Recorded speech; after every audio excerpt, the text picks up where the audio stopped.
Bolalar, siz televizor orqali ko'rsatiladigan tarixiy filmlarni ko'rgansiz, to'g'rimi?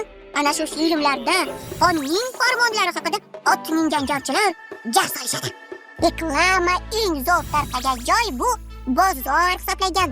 Sababi u paytda hozirgi uyali aloqa vositalari, televizor, radio, gazeta, internet bo'lmaganda odamlar jarchilar, ya'ni zamonaviy til bilan aytadigan bo'lsak, marketologlar yordamida savdo sohasida qanday o'zgarishlar bo'lganini, bozorga qanday yangi mol, tovar kirib kelganini va narxini bilib olishgan. Shuningdek, soliqlar qabul qilingan farmonlar to'g'risida ham aynan jarchilar jar solishi yordamida odamlarni ogoh qilishgan.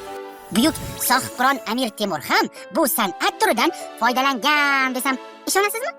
Ishonavering, u kishi Shahrisabzda qurdirgan Oqsaroy koshonasining peshtoqida kimki bizning shon shuhratimizni ko'rmoqchi bo'lsa, biz barpo etgan imoratlarga nazar solsin deb yozib qo'yilgan.